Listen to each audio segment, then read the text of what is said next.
Hello and welcome to India Business Hour. I'm Arundhati Ramnin and here are the top headlines that we're tracking for you this evening. Global markets witness a sell-off as Trump's reciprocal tariffs on automobiles and auto parts is set to kick off on April 2nd.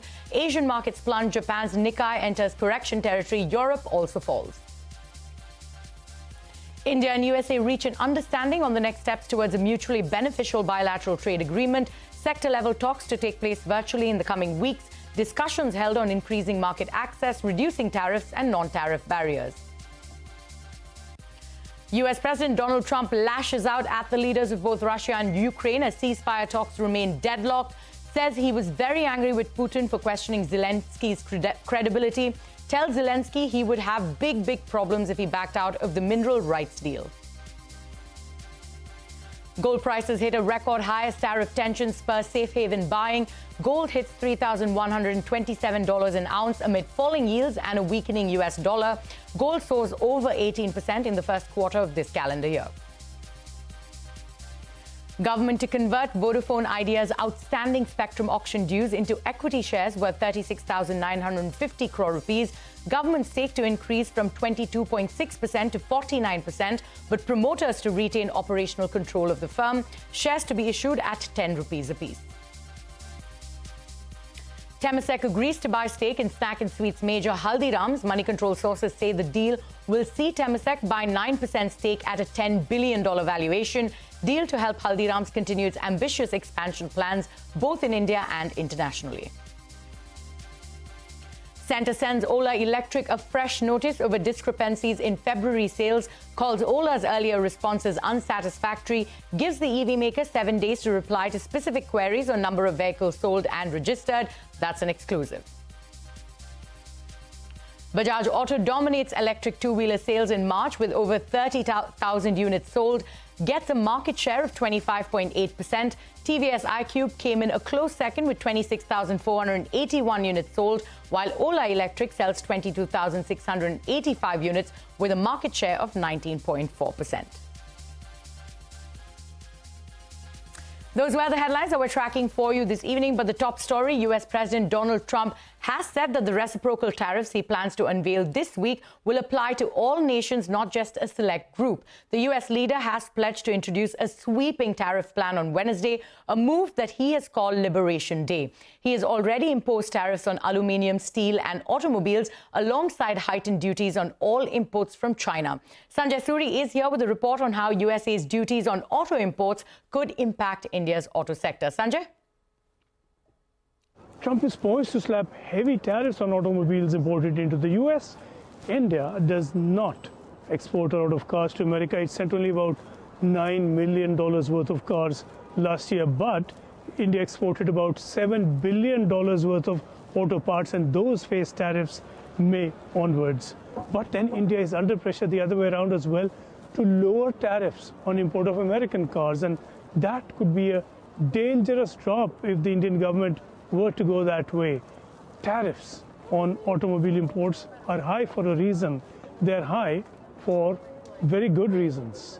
I'm not sure India should be looking to reduce tariffs at the moment. I think India has done the correct thing to focus on nurturing its own production and its own industries. And the more that it can do that, the better. That will mean partnerships. It will mean attracting inward investment. But having that investment come into India, bringing employment, bringing wealth, bringing the ability to export cars in the future, that, I think, remains the best way forward for the country. Countries that have dropped tariffs on car imports have seen their own industry decimated. In Australia, the tariffs on automobiles in 1980s, they were 45%. And 10 European and Japanese manufacturers were making cars in Australia. And then suddenly they thought, oh my God, it's too high tariff, let's lower it. In next 10 years, they bought 45% to 5%. All the 10 firms, they shut shop, they vanished from there. Now Australia is after them, offering subsidies. Please come back, not a single one. Now every single car used in Australia is imported car now. We do hear of a drop in tariffs as a wake-up call. That could prove a suicidal slogan if it were to lead to any significant tariff cut on car imports into India. India has created a very vibrant automobile industry, which also, in a way, led to creation of a fairly robust auto components industry. And the reason why that happened was because of high tariffs in the sector. If India had not maintained high tariffs, then what would an auto manufacturer in Japan, in Korea, in US do? They would just export those products to India. So because of the high tariffs, India managed to attract foreign investment, created a fairly robust automobile industry. India has to really think about its position now in terms of tariffs and investments and so on. We are living in a very complicated and turbulent global market right now.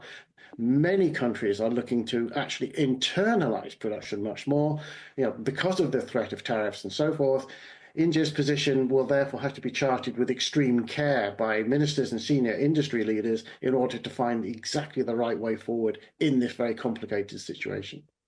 So, Sanjay, there with the latest on what Trump's tariffs could mean for India's auto sector. But India and the United States will start sectoral expert-level engagements for a bilateral trade agreement in the coming weeks.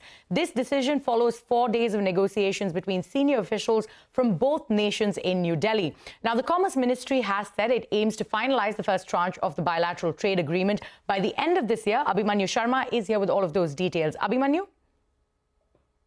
India and the US have reached some sort of an understanding with respect to the next steps towards signing off a bilateral trade agreement, which is going to be mutually beneficial for both the sides. Now, sectoral expert-level engagements are expected to take place in the next few weeks, in which officials from both the sides would connect virtually to discuss on the issues of trade pertaining to both the countries. Also, issues pertaining to tariff barriers, non-tariff barriers, as well as market access would be taken up, possibly in the first round of negotiations, which are yet to take place. Now, 4 days of deliberations had already taken place in New Delhi. It would be followed by further rounds of talks based on which both the countries are aiming to increase their bilateral trade and they are aiming to sign a bilateral trade agreement by the fall of 2025. It remains to be seen what are going to be the key asks from both the sides and what is going to be agreed upon, more importantly, as both the sides are seeking duty cuts on several goods. As far as the US is concerned, they are seeking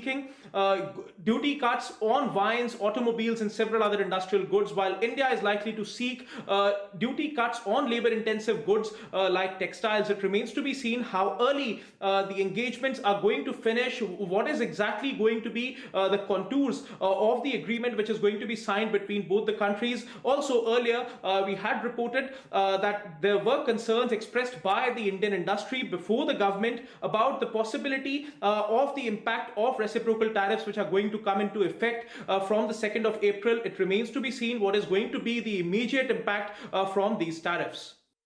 Right, Abhimanyu, many thanks for those details. We are in the midst of a very tough global environment. That's the word coming in from Finance Secretary Ajay Sheth. In his first public remarks after assuming the top post in the Finance Ministry, he added that he does not expect to see any of the global uncertainties subsiding in the medium term. Take a look.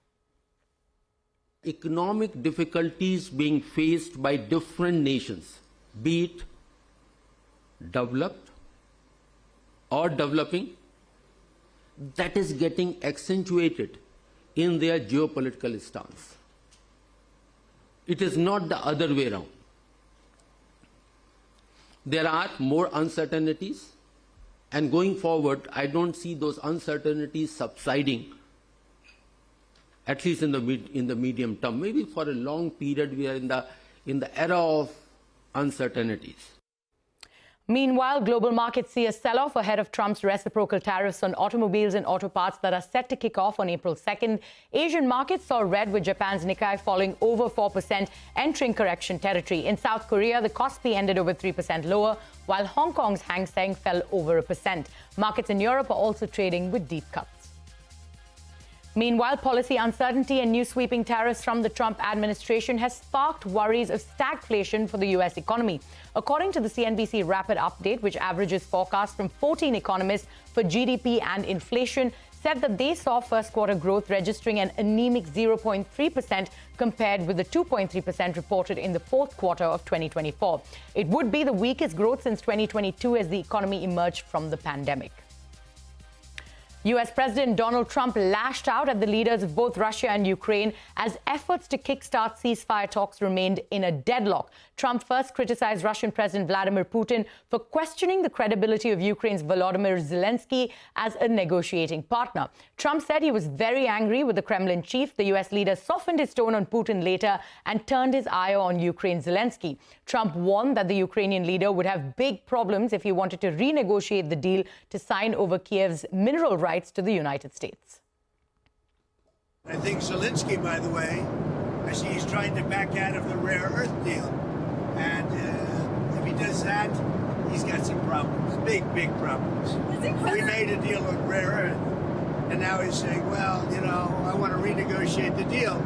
He wants to be a member of NATO. Well, he was never going to be a member of NATO. He understands that. So if he's looking to renegotiate the deal, he's got big problems.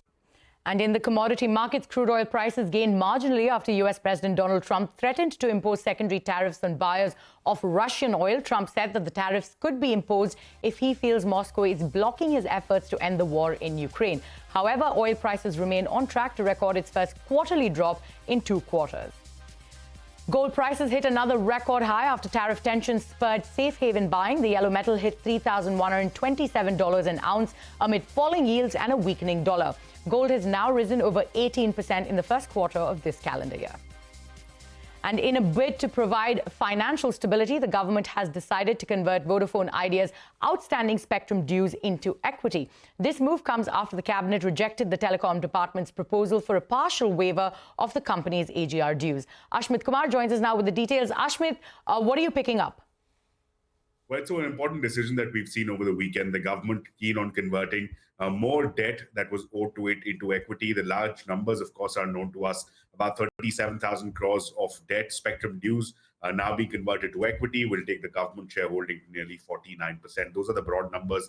But just to break it down, these numbers as to why this decision is being taken place, how it's being done. Well, as for the how, it's being done under the 2025 relief package that had been approved by the cabinet. This relief package was quite clear. What it did was that it effectively allowed the government the discretion to, number one, grant a moratorium on spectrum dues, which end in September of 2025. That was already done. That is something Vodafone Idea had availed of. With that spectrum, with that moratorium ending, now the government had the discretion of converting those spectrum dues into equity, which is the option that the government has now exercised, taking its shareholding to 49%. Another question that we found people asking is that why at rupees 10 when it's being traded at about 6.8 rupees in the market, especially as of Friday's close? Well, the answer to that is that the Companies Act very clearly provides Section 53 to be specific, which very clearly says that as a part of issuance of shares, it has to be done at the par value. The par value is often the value of the share at which it was issued, and that happens to be 10 rupees in the case of Vodafone, and therefore a subpar valuation is not possible. A subpar valuation issuance of shares at a subpar value is not possible, at least as per the Companies Act. So that's the reason why for 10 rupees. As far as can Vodafone Idea expect even further relief going forward? Well, important to bear in mind, there is no bar in law. There is no bar under the 2021 relief package. There is no bar under the law. However, there are two aspects that the government will need to consider. Any further equity conversion will turn Vodafone Idea into a PSU, taking the government's stake beyond 50%. So that's a threshold that the government will want to be wary of. The second, of course, is that the valuation. This would be the second round of debt to equity conversion.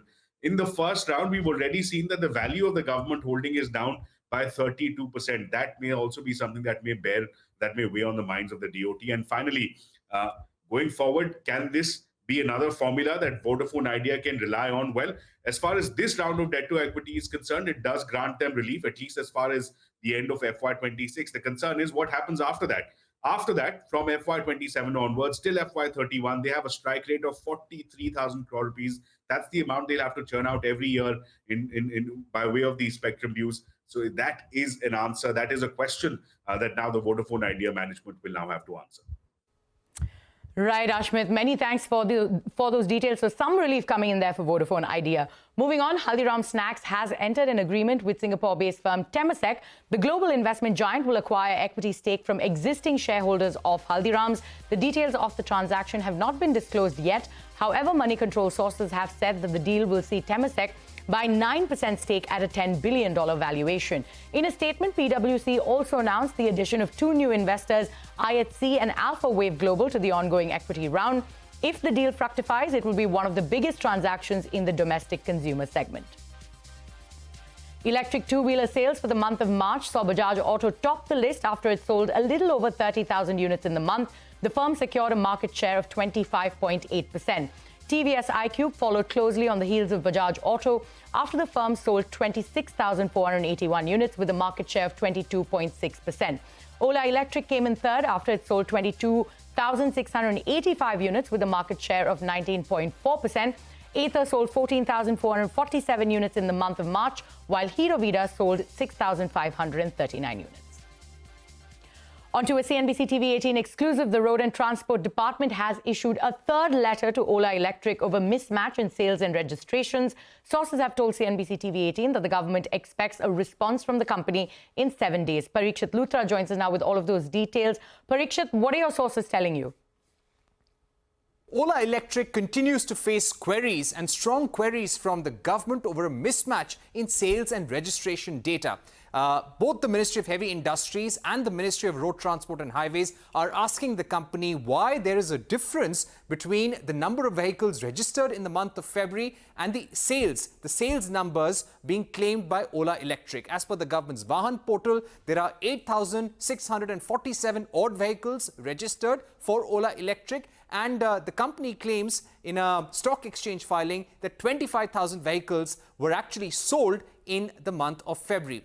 Now, the Ministry of Road Transport and Highways has issued a third letter to Ola Electric asking them to respond in 7 days. Government sources are telling us that the Ministry of Road Transport and Highways is not satisfied with the earlier replies of the company, and they've now sent very specific and pointed queries to the company asking about the actual number of registrations, actual number of vehicles sold, the number of vehicles delivered, and the product details as well. The company has also been asked about whether it has valid trade certificates for all the models it has been selling all across the country. We've been saying how many RTOs have been carrying out raids, sealing showrooms of Ola Electric because those premises did not have valid trade certificates. So it seems that the regulatory heat on Ola Electric is picking up. The Ministry of Heavy Industries is waiting for a comprehensive report from the ARAI on why there was a mismatch in sales, whether the company is complying with regulatory laws, and why the company did not have valid trade certificates. So now this third letter from the Ministry of Road Transport is going to put a lot of pressure on the company, and the government is now waiting for clear replies from Ola. Right, Parikshit. Many thanks for all those details. But Renault Group will acquire 100% stake in Renault Nissan Automotive India. The company will be acquiring the 51% shareholding currently held by Nissan. The move is part of an ongoing restructuring of their partnership. Both automakers also agreed to change their cross-shareholding. Each side will now have the option to reduce their stakes to 10%, down from 15% earlier. Interglobe Aviation has received a tax penalty order worth 944 crore rupees from the IT department for assessment year 2021 to 2022. The airline has rejected the order, calling it erroneous and frivolous. Indigo maintained that the order is based on a misunderstanding, adding that it will take appropriate legal remedies. On that note, it is time for us to head into a short break. But coming up next, over 1,700 people have lost their lives after a powerful earthquake struck Myanmar on Friday. Rescue operations are currently ongoing. Details when we come back. And you can also catch all CNBC TV 18's news and updates on YouTube, Facebook, Instagram, X, and Jio Hotstar.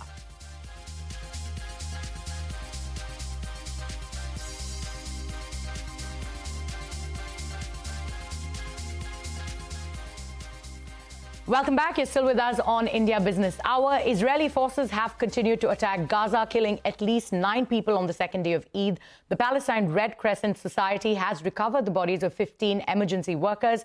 This comes a week after their vehicles came under fire from Israeli forces in southern Gaza. Meanwhile, Israeli Prime Minister Netanyahu has said that Hamas must lay down its weapons and turn over security in Gaza to Israel in order to reach the final stage of the ceasefire.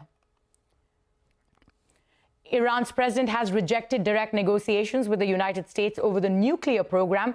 This response came hours after U.S. President Donald Trump threatened Iran with bombing if they refused to adhere. Trump also warned that Iran could face secondary tariffs. The U.S. president had written a letter to Iran urging the government to negotiate and finalize a nuclear deal. However, Iran, in its response to the letter through Oman, said that its policy was to not engage in direct negotiations with the United States via pressure tactics. Over 1,700 people have lost their lives after a powerful earthquake struck Myanmar on Friday. A series of aftershocks caused widespread destruction in the war-stricken nation, as well as neighboring China and Thailand. China and Hong Kong have sent teams to Myanmar to help with rescue operations. Several organizations, including WHO, Red Cross and United Nations, have mobilized experts to provide relief support. India also dispatched hygiene kits, blankets and food packets to affected areas. French leader Marine Le Pen has been banned from running for office for 5 years after being found guilty of embezzling EU funds. This means that she will not be able to run for France's presidential election in 2027. Le Pen was accused of misappropriating European Parliament funds to finance her National Rally Party. Remember, Le Pen ran for the French presidency in 2012, 2017 and 2022. Luxury takes centre stage in India once again after Dior's grand showcase at Mumbai's Gateway of India. British fashion house Vivienne Westwood is set to host its first ever show at the same iconic venue. This move highlights India's growing clout in the global luxury market, one that's witnessing a surge in high-end brands, exclusive India-inspired collections, and a rising number of ultra-rich consumers. So just how big is India's luxury boom? Shivani is here to break it down. Shivani? Well, luxury fashion's love affair with India is only getting bigger. After Dior's grand pre-fall showcase in Mumbai's Gateway of India in 2023, British fashion house Vivienne Westwood is now stepping into the spotlight, choosing the same iconic venue for its first ever show in India. It's a clear sign of India's booming luxury market, one that's drawing the world's biggest brands, deep-pocketed shoppers, and exclusive collections designed just for Indian buyers. Let's break it all down. Vivienne Westwood's debut show in Mumbai puts the global fashion spotlight back on India exactly 2 years after Dior's historic event at the Gateway of India. And this isn't just about catwalks and couture. High-end brands are going all in on India, launching flagship stores, India-exclusive collections and star-studded events to capture this country's growing luxury appetite. Now, Dior's show at the Gateway of India wasn't just a fashion moment, it was a business statement as well. With over 850 guests, including Bollywood and Hollywood celebrities, it signaled India's arrival as a key luxury market. And it's not just about metro cities.